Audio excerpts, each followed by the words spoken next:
So there's no reason you can't combine the two. Wow.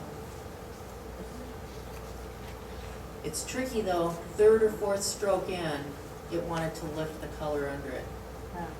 So the brush strokes are similar like when you use pastels? The fair poster was a lot of fun to do. And what I did is and what was really great is they told me to give I was supposed to do what I wanted to do. They had not really any criteria except that it had to represent the fair. So, and actually it was right after Christmas that I got the call. So I was working on the poster in the dead of winter, or late spring too. But what I did is I went out to the fairgrounds and I started taking all kinds of photographs of the buildings out there, which is, most of them, the older buildings are pretty spectacular. They're historical. And a lot of them have beautiful relief work on them. So then these are just two of the photographs that I worked on. These are those really neat sculptural spheres that are down by the grandstand that people sit on a lot of times.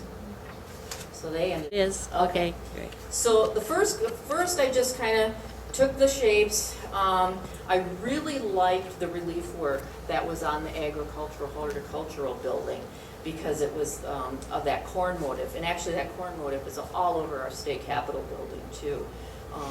Right now I'm working on a piece at home. I was up, this was way before the horses up there were put under scaffolding and took photographs and stuff. And I'm working on a big piece that's an upshot of those horses and the chariot that's up there. But anyway, back to this. So, played around, and this just wasn't working as a composition with this big glob in the middle. And I didn't like the little Minnesota State Fair thing on that ball. So I moved on, got pretty close on the second attempt, but realized I didn't want this building coming down without this being connected. So then went on to this. And because this drawing started coming together, or this concept, I should say, started coming together, I actually did a whole drawing of it because I knew it would be helpful as a value study. I can't tell you how many times, on and off, I have started a painting without a value study to go back and realize, okay, you have to stop right now. You've got to figure this out now or it's just not going to work. And it's really funny how you do that to yourself, you know. Oh, I've done this before. I'm just going to go in the studio and whip this painting off. Well, yeah, right. Doesn't happen. So anyway, so what's really kind of fun is I have the original drawing of the post. Sure. This is pretty well blocked in here, and some of these lines are a little wonky, and I'm not going to worry about this at that point. One thing, oh, there's gold floating around.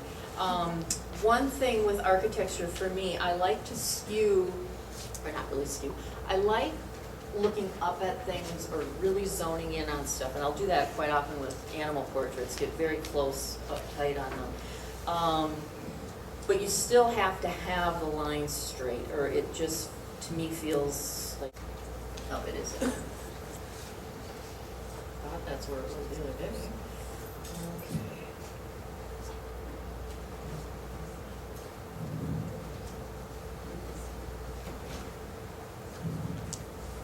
Now sometimes you can actually add green to this mixture too. You want to lean it a little green. I think I want it to be pretty inky looking, blue inky looking.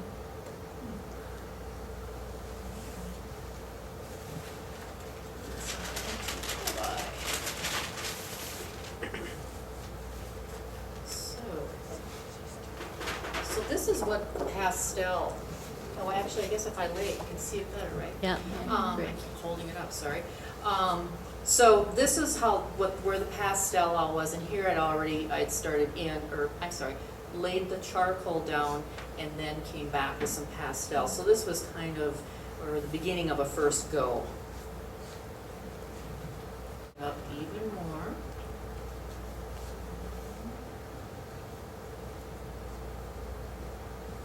And I'm not going to worry too much about edges being incredibly soft because this will be covered up by pastel. And that's when my soft edges will come in.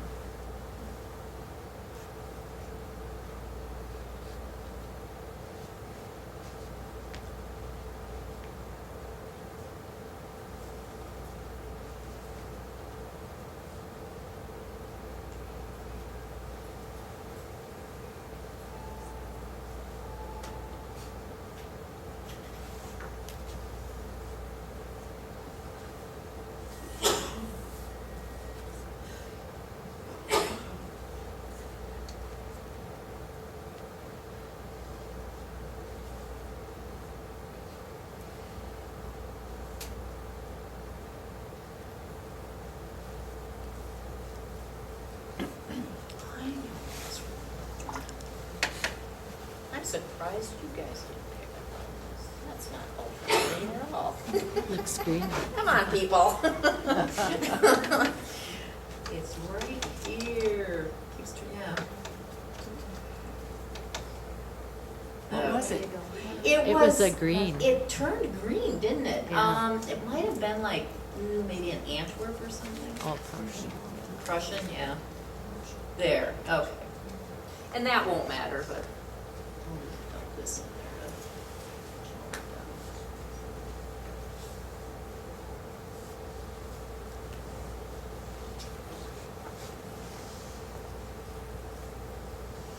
And so what will happen after I get all this dark in is I'll tone the rest of the paper with, some oranges and reds.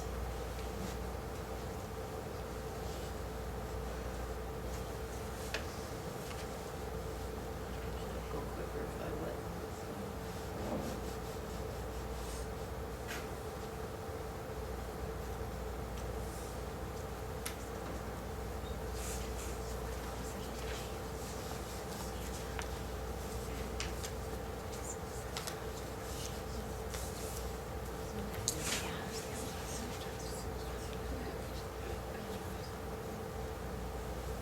And I add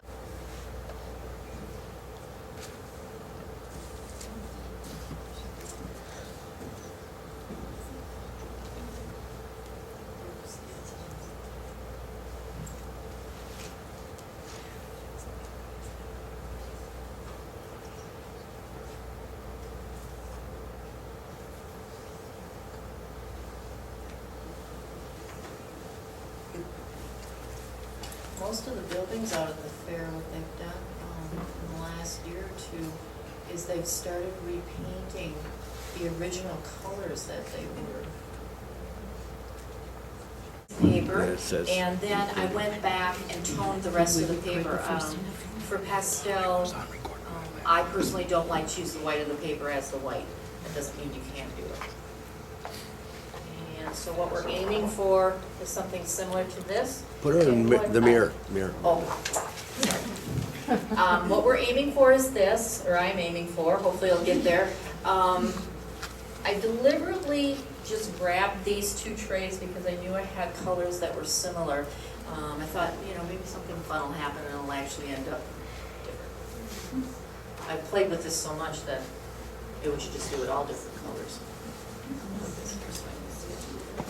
Okay, so I'm going to stick with this idea of the darks going on first. And I think I'll work with some purple first. So like this. There.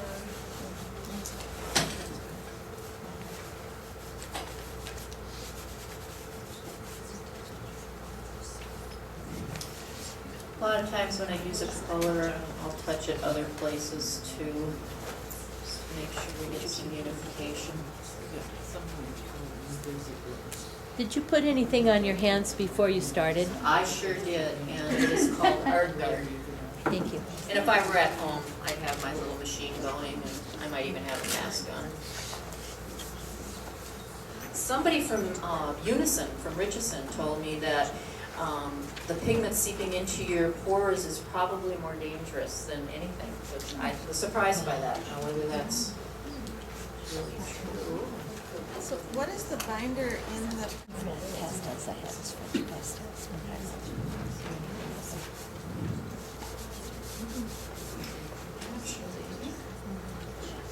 This is a neat trick too. You can totally forgot about this. Look at how you can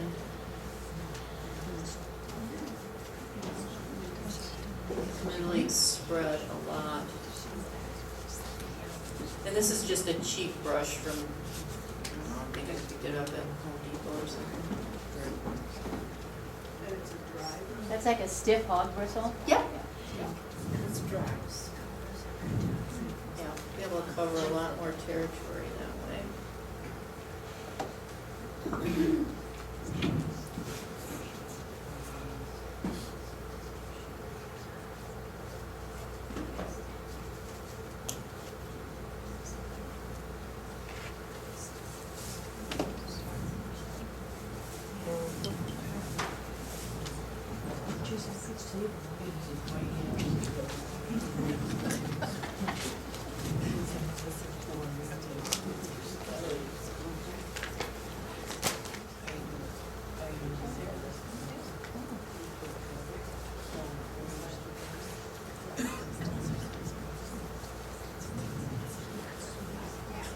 normally in my studio, what I would probably do once this first layer is on, I would fix it. Because that way when I come over, of course, with the rest of the layer. Yep, sure am. So do you put all real soft pastel on from your Not end? all the time. Sometimes I will use a hard pastel, the undercoat. Oh. I just felt like I really wanted to play with the soft pastel.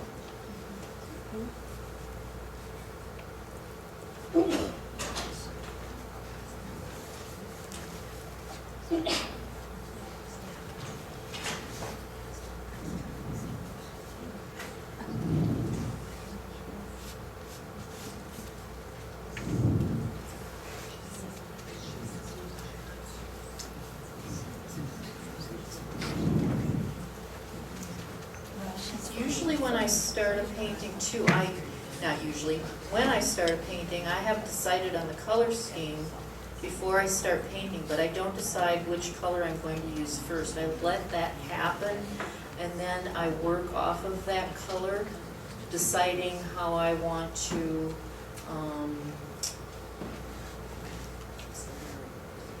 how I want to skip from color to color and make things happen. Do you normally state your dark values that dark when you first begin? I sure do, yeah. And actually, the other thing I would do is, at home, I would have even sprayed this dark again to get it even darker. What I've been wanting to also do and try is doing the underpainting, doing the blacks in ink, a black ink of some sort, and then painting that on and then coming back with the pastel, because I really like the look of like these bright colors like this with some black coming through it. So quite often I'll even do some outlining like this. This happens to be a Conte crayon, so it's a little greasy. I probably shouldn't have pulled that off. And some of this line work, most of this line work is done at the end, because then I look and see where I want it to be. But I like the way that black kind of jumps out.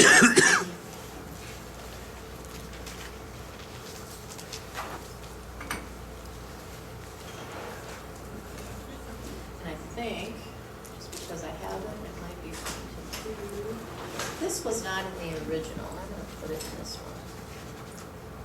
This is a hard pastel, and you can see that even with a hard pastel, it doesn't cover on this paper like it would on a pastel paper.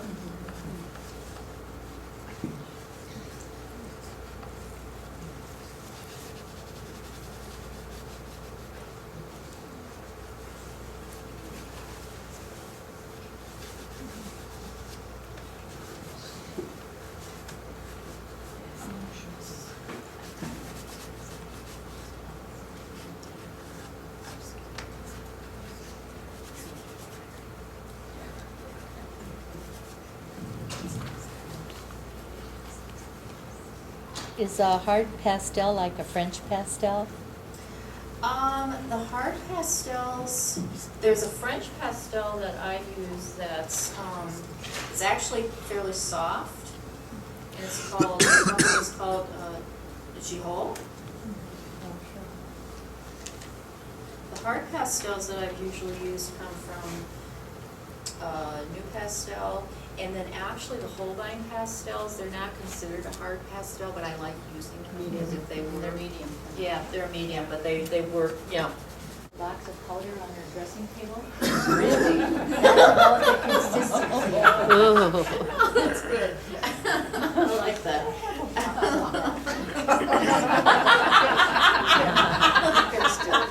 Or a young grandmother. Yeah.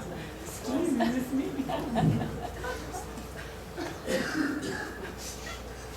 That's funny. Oh, you guys.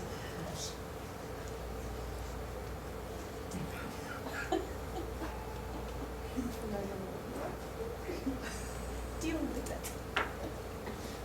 And actually, it's funny to think about doing this so quickly. maybe a half hour, a little less, because the original I worked on and off, I think, for almost a week, because I snuck up on it. I just kept sneaking up on it.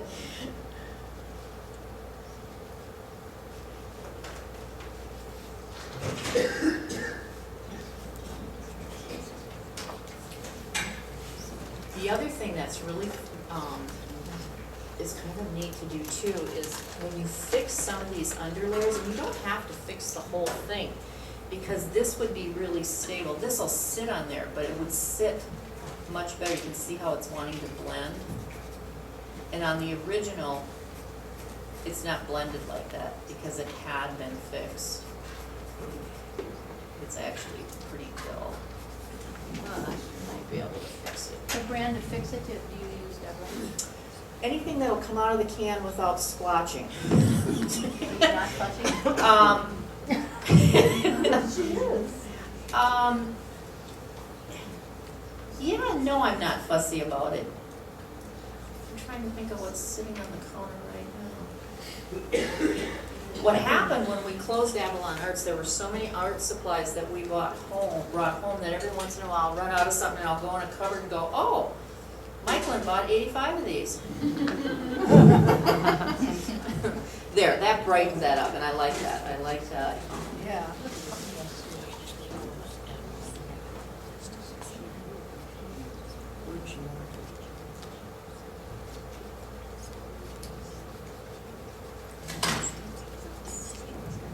In the work in here, I probably, what I can do is, the pencil works pretty good. Oh, and I learned a neat trick, and maybe you guys all know this, but I took a class a long time ago from a wonderful artist,